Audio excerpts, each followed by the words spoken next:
Okay, so on my list here, we've got Andrew Gray. Andrew, are you there?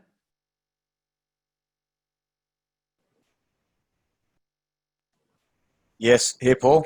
Oh, great. How are you, my friend? How are things? Yeah, very well, thanks. Late on a Monday evening down here in down in Australia, but everything going well. Could you do me a favor, my friend? Just share your screen for me, please. Sure thing. Okay, so I'm just going to give you a quick introduction. Andrew. Andrew currently works for the company Vicon. He's a high performance manager with over 2 decades of successful experience in pro sport.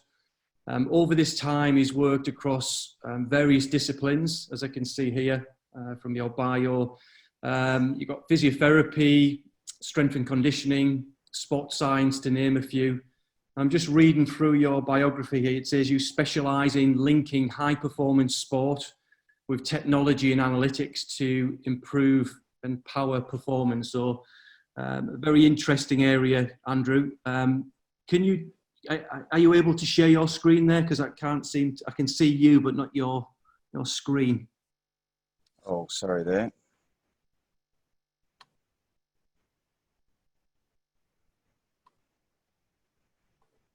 Just at the bottom there where it says share screen. Just animate that and then we're away. Okay. Fantastic. And I've got your presentation is entitled Problem Solving in Football Using Inertial Data. So hopefully it's still the same. So over to you, Andrew. Thanks very much, Paul. So yeah, I actually don't work for Vicon at this stage. I'm giving this presentation on their behalf. I'm a very interested user. I'm a high performance manager at a rugby league club in the NRL, and also founder and director of athletic data innovations. So I've seen many changes over the last 20 years in pro team sports, moving through roles in physiotherapy, strength and conditioning, sports science, onto high performance roles. And during this time, I've concurrently developed and operated Athletic Data Innovations, or ADI, which is an analytics software consultancy used by some of the world's largest football teams across multiple codes internationally. And along the way, around 15 years ago, I became an early adopter of GPS athlete tracking devices and was immediately hooked by what I thought was possible, but also frustrated by, I guess, the superficiality of the current metrics at that time. So my immediate interest was in measuring as much of the movement spectrum as possible.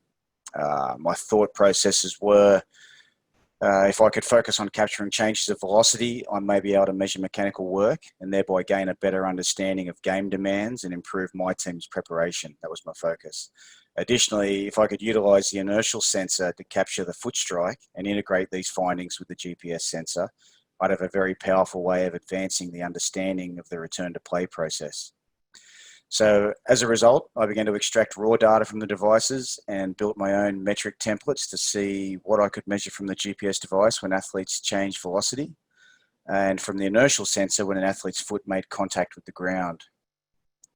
So something worth mentioning here is to remind everyone that measuring the rate of change of position gives us velocity, and that measuring the rate of change of velocity gives us acceleration. So important to remember that velocity is a vector quantity having both magnitude and direction. So by definition, a change in either the magnitude or direction of velocity results in an acceleration, of course. However, we still only seem to consider acceleration as a change in speed when analysing GPS data. Whereas much of the hard work done on a football pitch obviously results from changes of trajectory, not just changes in speed, as we've already heard earlier. So ADI was born from this curiosity, and it seemed that some of the world's largest football teams had a similar vision as they quickly got on board. Chelsea Football Club, Real Madrid, PSG, AS Roma, Celtic, as well as England Rugby, Ireland Rugby and the Wallabies are amongst ADI's customers and have made significant contributions to its development to date. So today I'm really pleased and excited to be speaking on behalf of Vicon and iMeasureU, and I hope everyone is enjoying the conference so far. I deeply believe in the direction Vicon are taking with their mix of technology and the potential for huge advances in athlete preparation that are becoming possible. So analytics and technology have been a huge part of my career, my performance departments, and the high-performing environments I've strived to build over the last 2 decades. I believe that together they form a vital component of any well-rounded program that enables athletes to reach their potential and enjoy long, rewarding careers. Here are what I still believe to be the most relevant uses of analytics and technology in a pro sports setting. So analytics and technology are central to achieving each of these 3 objectives: improving performance, reducing injury risk, and enhancing or optimizing rehabilitation in an elite sports environment. The remainder of this presentation will focus squarely on the third of these objectives: how do analytics and technology enhance rehabilitation, and more specifically, what role does IMU STEP play at present? Whilst my consultancy roles have been with some very well-resourced clubs and federations, my club roles in Australia have generally been in financial environments where every spend must be well targeted and justified, every new acquisition thoroughly investigated prior to inclusion into a program. As such, to have success in these environments, analytics and technology must also satisfy these 3 objectives. They must accurately measure what they set out to measure. Secondly, they must tangibly add value to a high-performing environment and provide an opportunity to investigate and innovate with access to high-quality raw data. Thirdly, any addition to the program must fit the resourcing model from a cost and personnel perspective, really important in Australian sport. This last point is now increasingly important as we see leagues and teams looking to resume competition in a post-COVID economic landscape. My experience has also taught me that no 2 club environments are the same.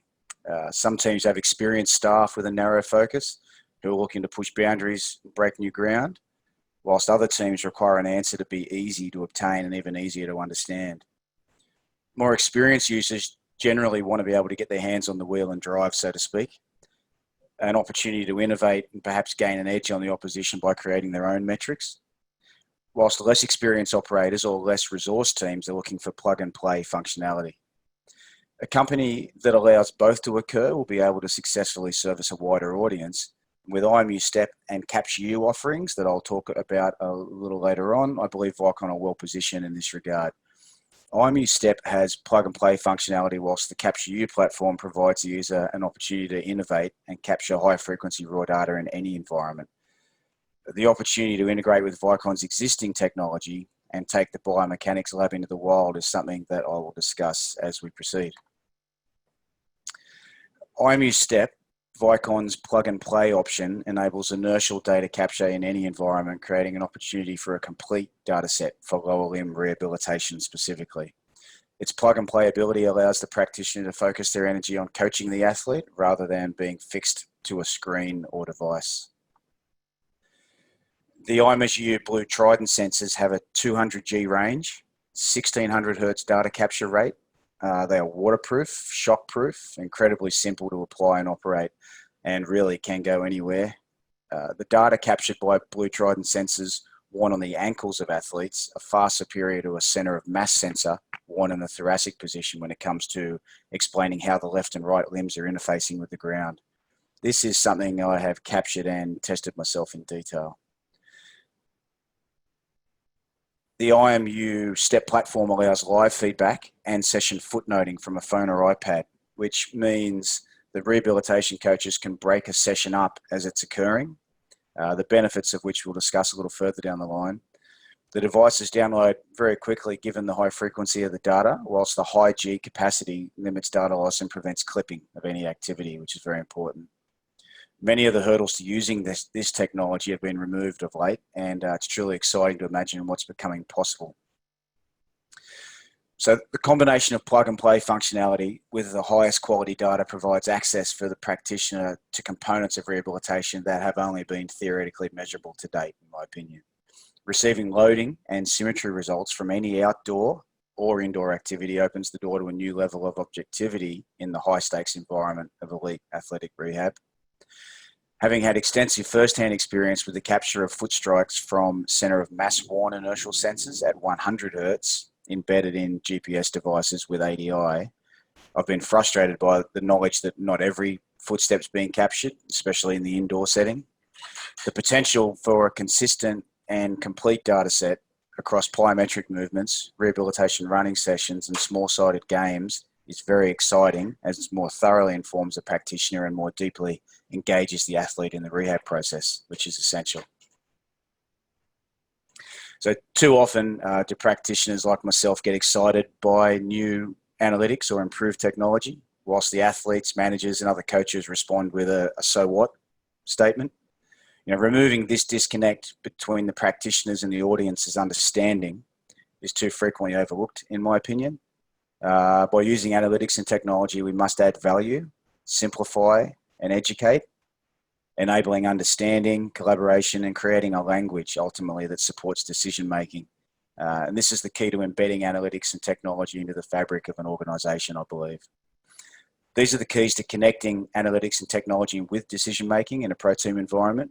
And optimised rehabilitation involves, walking the tightrope amidst reduced tissue tolerance and physiological repair processes, whilst maintaining the adequate amount of training stress required for an athlete to rapidly return to competition at the highest levels. So when it comes to enhancing rehabilitation, here are my big rocks that should be addressed most consistently. One of the best places to start using IMU STEP is to classify rehabilitation drills or training activities in order to gain a better understanding of how each drill challenges your athlete. What are the peak contact forces? How symmetrical is your athlete whilst performing this drill? What does this drill contribute to the overall load of the session? How does this information relate to the symptoms that have been reported? IMU STEP manages the portioning of a session with footnotes, which can be live on a phone or an iPad in seconds, or post-activity in the desktop platform. It's very easy. I've reconsidered both the structure and content of rehabilitation sessions based on the information gathered from drill footnoting in IMU STEP. Drill suitability and session flow are vital considerations for optimal rehabilitation. The wrong drill at the wrong time can lead to setbacks for your athlete that negatively affect their trust and attitude, or even your return to play timeframes. Once you've deepened your understanding of the drills that make up your athlete's session, you are able to gain a better understanding of what has occurred from an overall session standpoint. Relating this to your athlete's symptoms and performance is key to having a clear understanding of an athlete's optimal program progression. Knowing where to go next in lower body rehabilitation involves having a clear understanding of where your athlete has just been and how they've handled that. This is the way to be able to progress with more certainty. Capturing IMU STEP data from healthy athletes is also of vital importance, as it provides a baseline to compare to following injury. A practitioner must have a deep understanding of the physical requirements of the match, as we've heard from our last two presenters, and just as importantly, relate this to different positions within a team to be able to state with confidence that they have fully prepared the athlete for a successful return to the field of play. Performance of sport-specific drills or tests make the most sense here, and they should be included in end-stage rehabilitation programs to build both practitioner and athlete confidence as a return to competition approaches. Ultimately, the goal of integrating analytics in tech, such as IMU STEP, into the rehabilitation of lower limb injury in pro sport is being able to engage and connect your athlete to your plan emotionally. This is where the best results occur, in my experience. Now, the measurement and interpretation of running asymmetry is a hot topic at present. It remains widely misunderstood. We're searching for answers about how much asymmetry is relevant. The asymmetry measure will vary considerably depending on the device, location, and means of calculating the measure, in my experience. It should be chronic running asymmetry that guides our corrective exercise prescription, I believe, and the short-term changes in running symmetry that informs how we react. The measurement of running asymmetry has been used well by ADI clients over the last decade and remains a vital component of their athlete monitoring and management. The foot strike capture process has been validated using a force plate instrumented treadmill using centrally mounted inertial sensors embedded in GPS devices worn in an upper thoracic configuration. The ADI approach to dealing with running asymmetry has been centered around understanding an athlete's baseline symmetry measure, employing corrective exercise to account for that, as well as tracking and reacting to changes in running symmetry in an agile manner. Over the last 5 seasons in the NRL in Australia, the team I've worked for, obviously utilising this approach, has had the fewest number of used the fewest number of players and had the highest player availability rates across the league. Reacting to running asymmetry findings has been an integral part of this process. So, in summary, here is what I've learned about this situation. Athletes alter their loading patterns in response to pain, restriction, and fatigue. Changes in running symmetry relate to injury. Loading patterns do not always reset following injury. Long-term running asymmetry places chronic strain on the musculoskeletal system. And an elite athlete is always recovering from minor complaints. And they won't always report minor changes in the way that they feel. Injuries negatively affect performance, obviously. And we can capture data about running symmetry in a non-invasive way during routine training. This data can be acted upon to reduce the chance of injury. Lower injury rates improve a team's chance of success.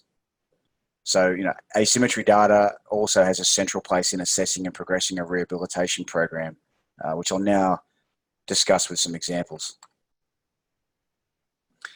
Showing some direct screen grabs from the IMU STEP platform. Let's briefly run through some real-life examples and their interpretation.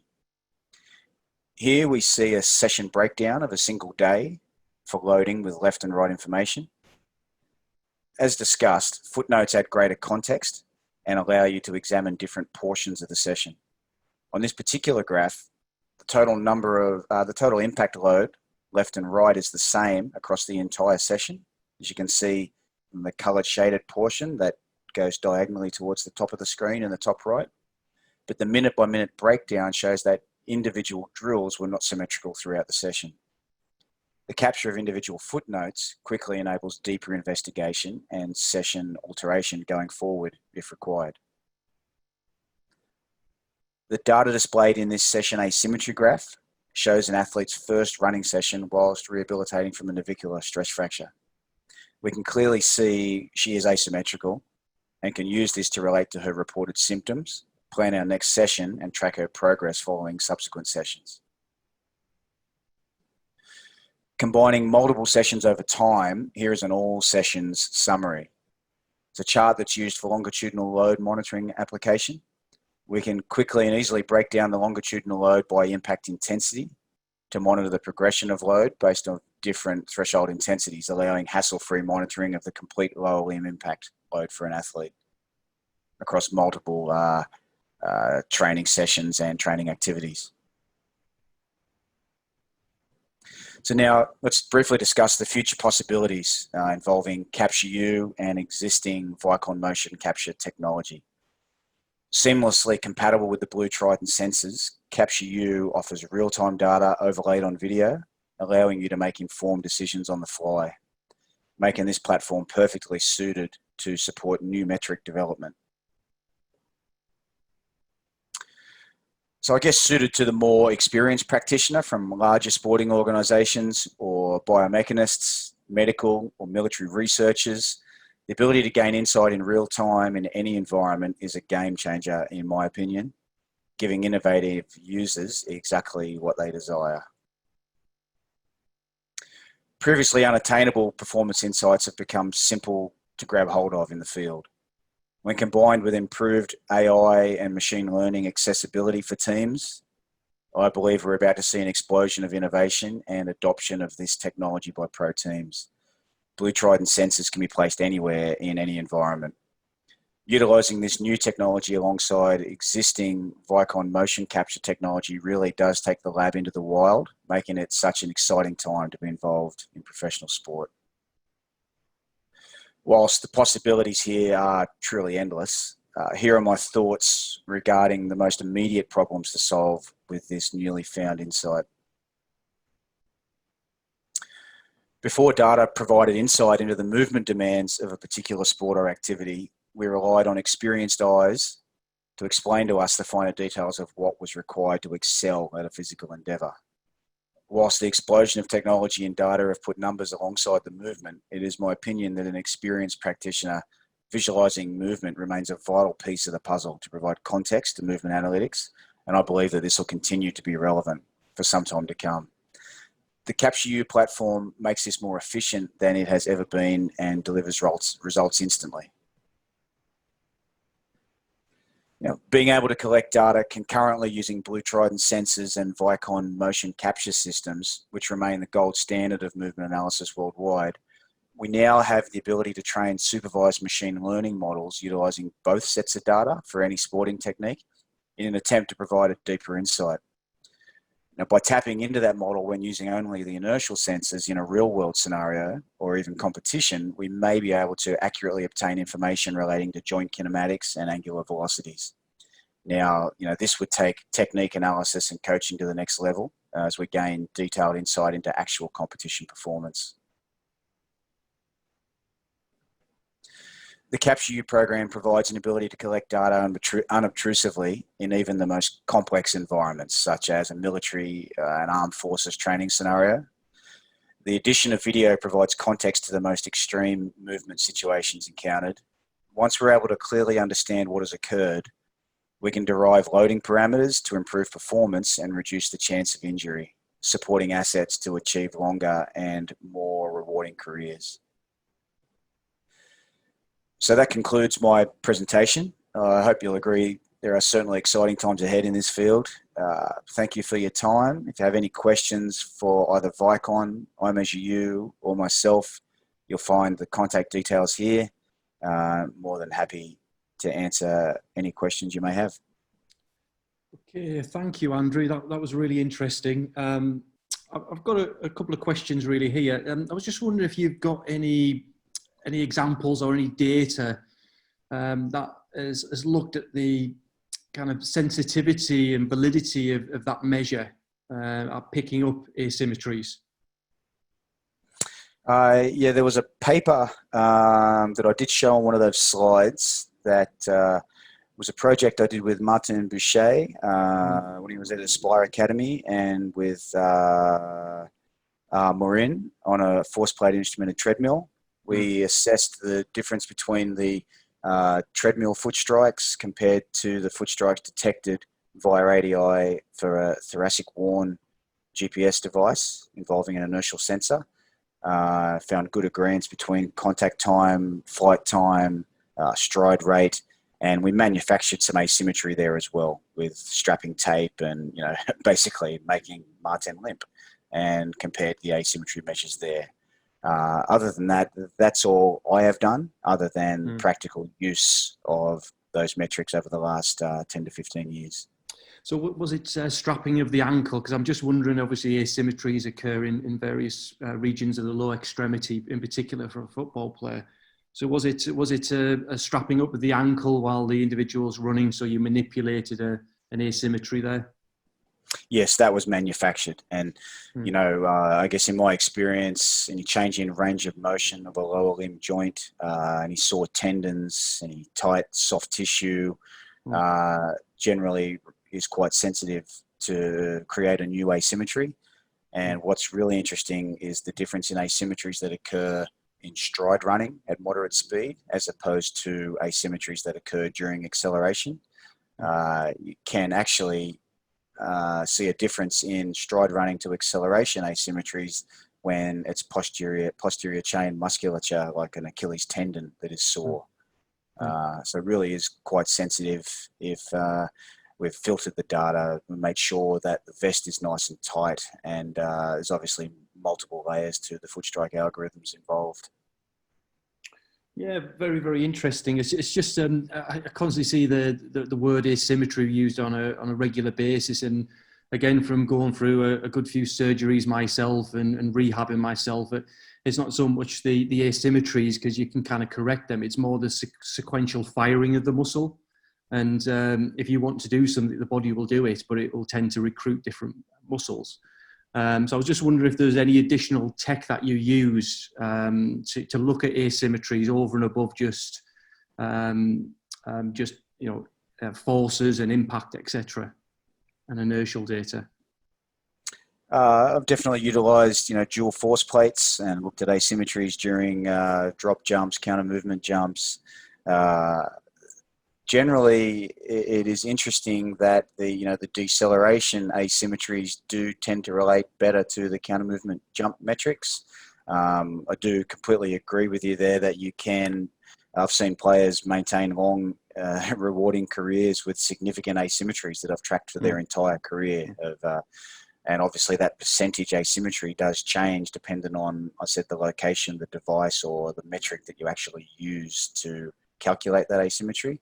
What is relevant is the change in asymmetry. I guess if we look at asymmetry monitoring as, I guess, the canary in the mine, so to speak, that something has changed with the way this athlete is moving, then it becomes the performance team, the physiotherapist, the strength and conditioning coaches, the sports scientists, their job to try to understand what may have changed and what can I do about that, and how might we be able to create a robust athlete, improve joint range of motion if that is what has changed. How can we add corrective exercise to the program of this athlete to bulletproof them against injury?